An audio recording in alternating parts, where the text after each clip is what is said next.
Hello there, Refine Co community. Today I'd like to share an edit video with you of the Stunning Engagement Session by Tec Petaja. You may recognize the bride-to-be, Miss Hannah Brown, and her fiance, Adam Woolard. I've pulled about 18 images together to edit for you using the Refine x Tec Petaja Kodak Portra collection. Let's go ahead and get started. Jump over to develop mode. I'm going to use the Refine x Tec Petaja collection. It is a Kodak Portra collection. These are going to be close to one-click edits, so I won't have to do a ton of adjusting, but let's just go ahead and take a look. First thing I like to do is run through and see which preset I want to use for the set. 3 is gorgeous. 1 is always gorgeous. I like 3, but there's a little more vintage that I want for this. Oh, I like the warmth added to 5. Since it was kind of an overcast day, I think that little bit of warmth in 5 just gives it an extra glow and makes it not feel so dreary. So I'm going to go ahead and work with 5. As you can see, that was nearly a one-click edit. There's not a lot that I would need to do here. Maybe just lift these areas. I might want to pull back these highlights just a smidge to keep this from overloading. I'm going to pull back on the contrast just a little, kind of let up some of that hair there. And honestly, I think that looks gorgeous. Next image, I like this one in black and white. Again, I'm going to kind of click through the black and whites. We have a Delta and an Ilford, or an HP5. I think I like 3200. Turn down just a smidge. Again, kind of lift that black point a little bit. There we go. Oh, I loved this one in black and white. So I am just going to stick with the 3200. This has a little more grain in it, but the way Tec likes to shoot, he puts a lot of movement into his images. So I think I'd like to stick with that. You see the hair flowing, looks gorgeous. I think I might pop these highlights just a teeny bit. Stunning. Portra 5. Same thing, just going to kind of dial back on the contrast just a little. And really, there's not a ton that needs to be done with these. Gorgeous. Portra 5. A little dark in these areas, so we're going to do a little lifting here. Again, overcast day, dealing with some unnecessary shadowing that we don't love. I think I'm going to tone this down just, there we go. That looks gorgeous. Another black and white.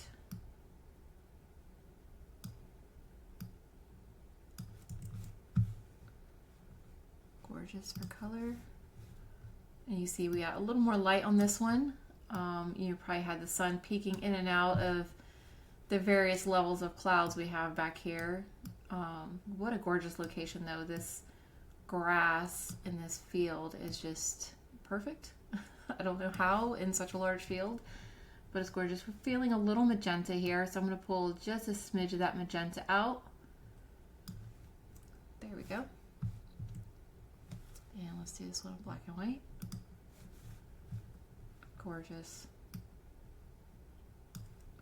And this is a perfect example of get it right in camera and save yourself on editing time, because the exposure and white balance on these is nearly perfect. That's why the edit on these is rather quick, because it doesn't need a lot of extra touch because the white balance and exposure were pretty dead on. So here, just adjusting the tones a little. This one came across a little warm. I'm going to go ahead and just kind of pull in here just a smidge, get those points in a little better position for composition, but that looks stunning. Let's do this one in black and white. Same thing, felt a little heavy over here. I might do a little mask there. Lift those whites just a little. I don't want them bright, but I want them to pop. So I am going to pop a little mask over here to the left, just to bring a little light on this side of the image where we're kind of falling into the shadows a little. Just a smidge. I want it to fall off because I don't want it to be distracting, but I don't want it to be a black hole over there either, so that's better. So this grass kind of matches over here, so that way it creates a nice frame. Go ahead and do color for this. This actually might be a really nice black and white too. I'll go ahead and make a duplicate and do both.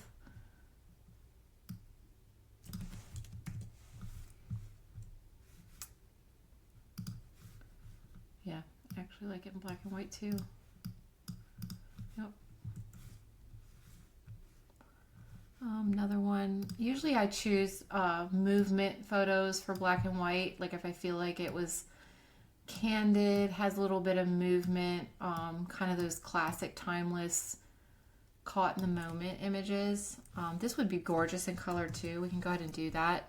But generally I just wanted to give you a little my philosophy on when I pick what to change for color, black and white. Sometimes obviously do black and white when the color is a little really wonky and distracting maybe. Think reception images, you got distracting lights, but it's a great moment. It's a good time to go black and white. That looks good. I am going to knock a hair of this magenta off. Let's do this one in color. These detail shots are so good. It looks natural and candid, but it's a great ring shot at the same time. So well done on that. You know, you capture the ring and that she's engaged without it feeling superposed. You can see she's in the middle of a laugh. They're obviously striding. So well done. Okay, this will be beautiful again, using that philosophy of movement. Because you want the moment to sing to you, not all the colors, since they're moving and laughing, and that's when I think black and white just really just feels so classic and timeless. I could see this framed on the nightstand. You know, just a really happy moment. Might cut this to right about here. I actually like that little bit there.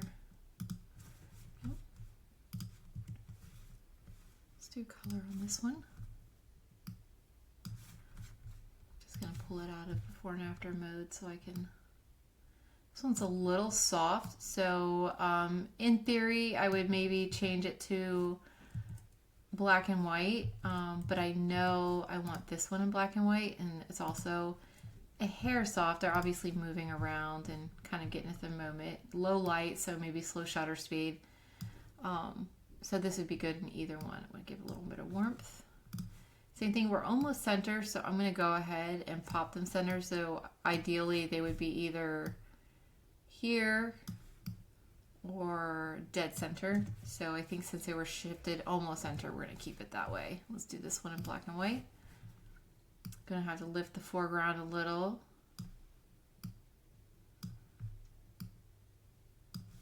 There we go. Same thing. We're just a hair off center there. Oh, black and white.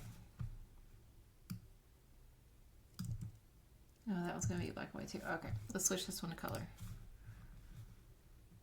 I think it would be gorgeous black and white as well. The color on this session was beautiful. Even though it was overcast, we still had quite a good bit of, you know, with the rich greens in the background. And then Tec's collection has the beautiful portrait colors that, you know, nice warm skin. So it actually gave it a good bit of vibrancy for such a gloomy day. Gorgeous. And again, this is going to be a stunning black and white.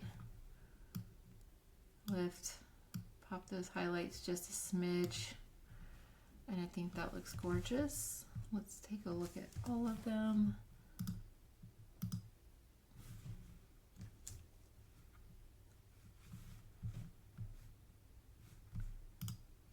There we go. I don't know why it's doing that. There we go. And we can see all the images. Really gorgeous together. It's kind of when I pull them together to make sure no white balances are sticking out and looking a little wonky. Overall, I think it looks gorgeous. A good mix of black and white and color. But there you have it. Miss Hannah Brown, edited with Refined Times Tec Petaja. Let me know if you guys have any questions in the comments.